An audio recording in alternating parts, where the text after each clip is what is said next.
Hi everyone, this is Classic Citizen, not Senior Citizen, but Classic Citizen. And I hope you all well and all is well with you. I hope that you're continuing to be safe and continuing to practice safe measures, wearing your mask, washing your hands, keeping your distance, not going out as much. The numbers rise, the numbers fall. The numbers rise, the numbers fall. And nobody seems to know the answer except wash your hands, keep your distance, wear your mask, stay inside if you're ill, and all will be well with the new norm. Yeah. What I want to talk about today is be mindful of what you put in your spirit. And even the times that we're in right now can be very troubling to our spirit. It's as though there is no relief in sight, and it's just really odd and challenging times. It's new to us, but it doesn't mean that we cannot prevail. It doesn't mean that we cannot pull through and pull each other with us and treat this as a new day, because every day is a new day. But primarily, I had listened to Don Lemon. He's a TV American journalist, and he was talking about, his topic was silence is not an option. And he was using that on so many levels. He was using it mostly on getting out to vote. And I guess I'm not a proponent of voting, but I don't see why I wouldn't be, because it's an opportunity, hopefully, to let your voice be heard. But as I was listening to his podcast, he was talking about many things. He was talking about voter suppression is alive and well. Okay. I guess there's nothing new with that, unfortunately. And he talked about raising an anti-racist generation. I found this to be very insightful because, unfortunately, racism starts at home. It starts at home. It starts with your Uncle Bubba coming by with a case of beer and talking about how he hate them niggers, and the kids looking like, what is that? Oh, it's some black people, it's some Africans, whatever. However method that they use to employ hatred toward another human being. And but when it says raising an anti-racist generation, it's actually having the conversation. It's having the conversation that we all are the same, even though we look differently. Even though we look different, our color, our eyes, our hair, our height. Some of us are taller, some of us are shorter. The pigmentation of our skin, the foods we eat. Some of us eat with chopsticks. Some of us we eat with our hands. Some of us eat with knife and fork. But we all are serving the same and on the same mission to eat for nutrition. Okay. But raising an anti-racist generation to share at a very young age that this world comprises of many multicultural, different art forms, different symbolisms. We all have different flags, and we all strive and we push for our own identity in the diverse community. And the color of love was another one of his topics. The color of love, love, pure love, unadulterated love. There are no color lines. It just is. Love is embracing all in anything, in everything from embracing plants to nature, to the air, to flowers, to animals, to different cultures, arts, different types of arts, different types of cultures. So love is colorblind if you allow it. And he talked about clearing the air, environmental justice. He talked about, unfortunately, gerrymandering and voter suppression and all that the wickedness and evilness that's involved with denying one's right to exercise their right. And if you have an opportunity, this is in October 2020 on CNN, I think, which is the channel that he broadcasts from. And it starts off with Blaxit, which is Black Americans exiting out of the United States of America because we feel as though we just do not belong. And Ghana, 2019 did what they call door of return, or opening the door, allowing and encouraging African Americans, hey, come back to your heritage, come back to your ancestry, even though you don't know anything about it. It's an opportunity for you to find out about it.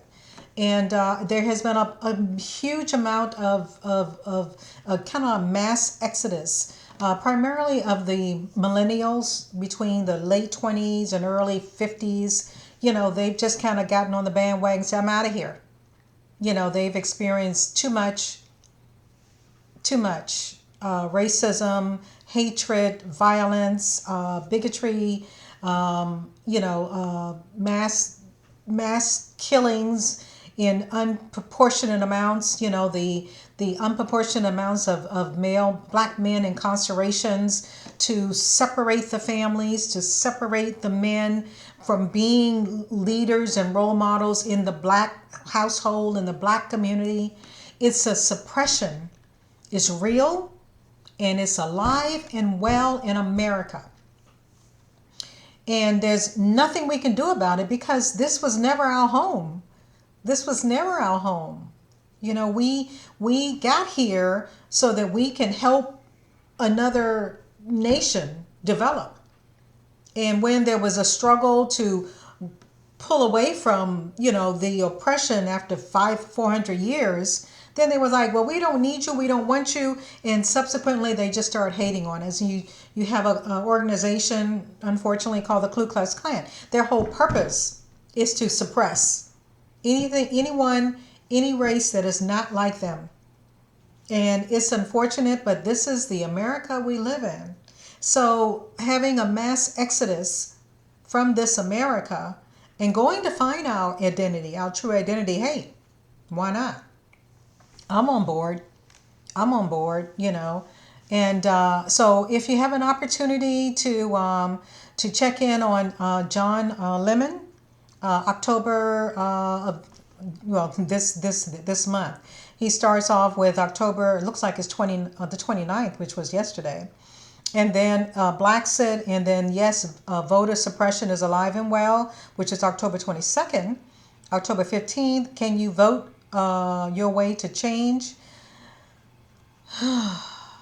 Change, wow. September 10, raising an anti-racist generation. That's a provocative conversation. You definitely want to tune into that. The Color of Love was in August of this year, and so on it goes.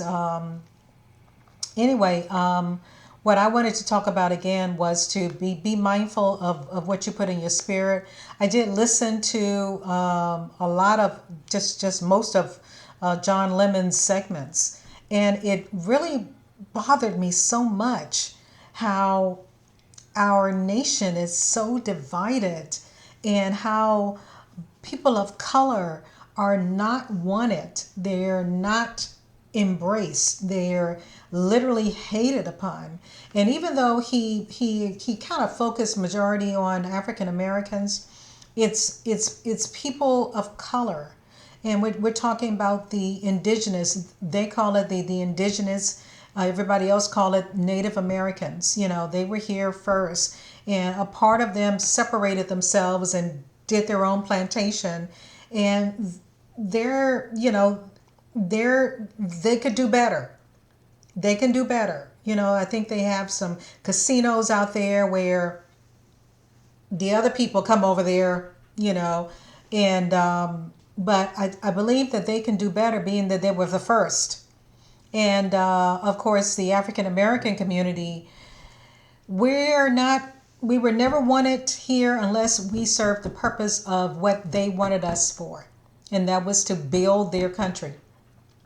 And so now we have a new type of slavery. It's not new now.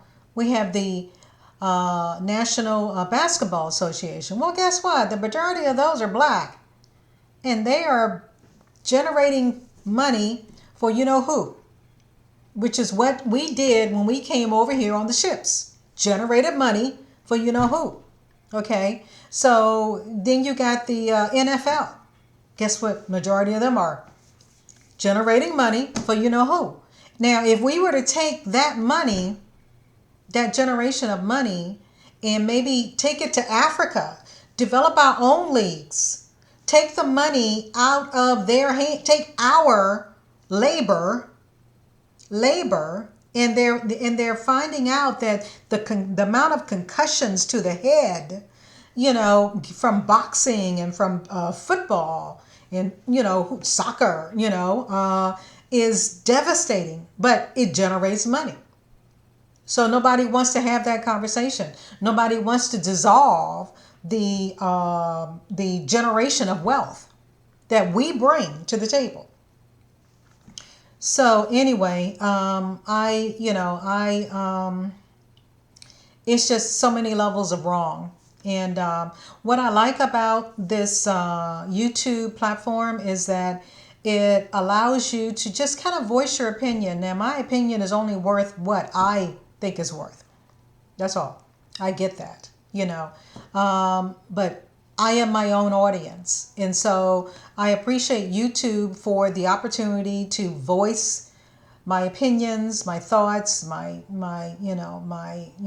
beliefs, what have you.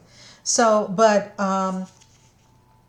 to be on point and to stay on topic, be careful about what you put in your spirit. Like I said, I listened to a lot of Don Lemon's segments on CNN, and primarily talking about the injustices in America. And it made me angry. I was pissed. I was pissed off. I was upset. I was literally mad that I live in a society that exists such as this. And, where our black men, I remember a conversation my son and I had years ago, and he said that I emasculated my husband. I didn't do that. Slavery did that. In the DNA from his parents, from their parents. I didn't have a chance to, even if I wanted to. And I see it because my husband said to me a long time ago, he says, I don't know when is a good time to interrupt you. And I'm like, what are you talking about? I'm your wife. You can interrupt me anytime you want, except for when I'm praying. Anytime. Where'd that come from? Asking permission to talk to your wife? The hell? And he got that from somebody. He didn't get it from me. It's somehow in his DNA that he felt he had to ask permission to speak to his wife. What the fuck? So anyway, it bothered me so that I live in a generation, I live in an era, I live in a world where such a division in humanity exists. Such a division in humanity. I'm not talking about races. I'm talking about humanity exists. And it's hurtful. It's hurtful. And I remember when I was much younger, before my son was born, and I remember saying, I don't want to have any children to bring them into this kind of world. Well, fast forward 34 years, and he's here, and he's unfortunately witnessed this. He's part of it. He sees it. And this is his world. I should have stuck to my guns, you know. And but he's a fabulous individual, nonetheless. He's fabulous. And so anyway, be mindful of what you put in your spirit. I listened to John Lemon, and he talked about mass exodus of African Americans leaving the country because we're not wanted here. We never were wanted here unless it benefited those. Okay, and we wanted what they had because we looked at our situation and said, I don't like it. I don't like these rips on my back. I don't like missing my leg. I don't like that my wife has been mutilated, and I don't like that these children, born are not mine. I don't like that we're living in utter poverty before we even knew what poverty was. I don't like that I am separated from my children and my wife. I don't like that I have very little to eat. I don't like, and we looked at what they had. Fancy clothes, fancy jewelry, fancy homes, fancy food, blah, blah. And we said, I want what they have. Well, it was never ours to have. It was never ours to have. Never intended for us to have it. We were supposed to have come over here solely for the purpose of enlarging their territory. Period. Forever. Until the struggle became. But we would have still been picking cotton or serving the master or whatever until the struggle and the revolt came. We were never, ever supposed to be ingratiating ourselves in these fine homes and fine cars and, fancy hairdos and higher up education. That was never for us. We were supposed to go back home, but we didn't know how to get home because a lot of the stories and a lot of our ancestries had been diluted, distorted, erased. And so we didn't know that we were born into slavery. We didn't know. It's kind of like, if you believe the story, the children of Israel, they were actually born into slavery in Egypt. They didn't know any better. That's all they knew. This is, generations and generation born into slavery. But they didn't know, that they were enslaved. This is all they knew. When they got into the wilderness, they moaned and whined. We had figs and we had I don't know, chicken on a stick or whatever, and so a lot of us were born into slavery, and we think that this is privilege. I was reading something that said that Alex Baldwin, not Alex Baldwin, I can't think of his name now, but he said something about to be an African American is to erase the memory of America without disregarding the privileges of America. The hell? These were never our privileges. That's why we had to fight, blood, sweat, and tears to try to get what they had. This was never ours to have. The fuck you mean privilege? It was never ours. And that's why there's so much beatdown toward us. Because we're some of us are enjoying what they have. And some people don't like that. No, you were just supposed to be a slave. You're not a man. That's why, we're struggling to say, I'm a man. Black lives matter. I matter. They go, no, you don't matter. Well, you came over here to help us, to do our thing, go back home. Even though, they didn't give us a one-way ticket, I mean, a round trip ticket. They just brought us over here in hopes to just use us until we drop dead, you know. So, privilege. It's a matter of interpretation. This is not our privilege. This was never ours to have. The house and the white picket fence and the 2 cars in the garage and the chicken in every pot or whatever, that was never ours to have. It was never extended to us. Hey, enjoy, take, be a part of this, hey, come on. No, it was never ours to have, So anyway, like I said, I was angry. And I was angry that I lived in a society, in a world, in a country that had so much hatred toward another human being, regardless of their color. And I was saddened, literally, to be a part of that world. And I was angry, and I went to the store and I was angry. And I went to the store and I had my little basket and I was putting my stuff and I was looking at everyone with the evil eye, even though I had my mask on. They didn't know I had the evil eye, And anyway, be careful about the things that you put in your spirit. And you can't take a lot of like Don Lemon and a lot of radical, he's not radical. He's just a journalist, not just, but he is a journalist. Good looking one at that. My gosh, but he's also mixed. His mother is and his ancestry from blah, blah, blah.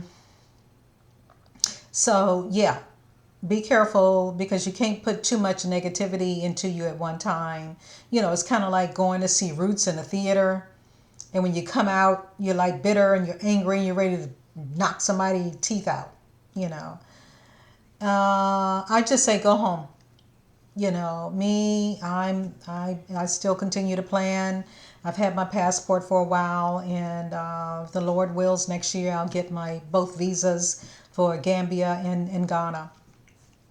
And plan to primarily do Gambia, but Ghana is one of the places where one of the YouTubers have been building some roundhouses, and she's offering a 21-day stay for $250, and including that is a divination provided and blessed on you by one of the chief of the tribes there.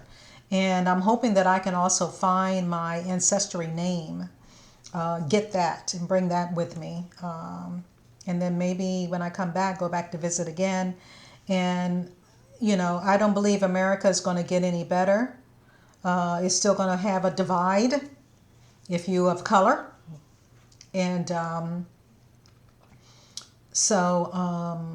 I just hope that, again, I hope that you all are safe and all is well with you and all continues to be well with you and you continue to practice safe measures. And I spoke to the gentleman at the hotel that I plan to stay at, and I've been contacting him once a month to just have a long conversation on what's going on. And he in turn told me it was propaganda. He said there is no COVID over there. And I granted, when I look at the YouTube videos, nobody's wearing masks. Yeah. Propaganda is not just in other countries, it's here in the United States, alive and well. And we had an interesting conversation, and he turned me on to a doctor. Let's see, what is his name? Oh, Dr. Sebi, Sebi, Sebi, and he was like a holistic doctor, in over in Africa, and he cured a lot of stuff, and he helped a lot of folks who had AIDS, and through natural remedies, herbs and roots and stuff like that. So of course I went on his website and read up a whole bunch of stuff about a bunch of natural herbs, that things I never heard of, like burdock root and Kuako and Lily of the Valley. I think there was a movie about that. But anyway, ordered all this stuff, and I've already been drinking some herbs. I've been doing ginger root, as well as garlic and lemon, and been drinking that to help to build up my immune system. And so I'm want to incorporate these other things. Dandelion, I've been doing that, and ordinarily. So we had a lovely conversation, and I hope to continue dialogue with him before I arrive over there. So anyway, thank you, YouTube, for allowing the opportunity for us to just talk to ourselves, if no one else, And again, I pray that you all continue to be well and safe, and during this pandemic, and just look after each other, and watch your heart, guard the things that you put into your spirit. Be mindful, and the spirit can take but so much, and then it can turn dark and wicked, and we don't need any more of that. We don't need any more of that. So, as my son would say, when he's ending a conversation with me, he would say, okay, Ma, good talk. Yeah. And so, again, please be safe. Continue to encourage one another, lift up each other, be there for each other, whatever it is, sister, brother, husband, wife, mother, son, whatever. Be supportive of each other. Be understanding. Just try to understand. Make an effort to understand. You may not agree. It's okay. You may not agree, but at least make an effort to understand and say, okay, I understand you. Yeah, I understand you. Okay, and it's going to be okay. It's going to be okay. Please, and continue to be safe.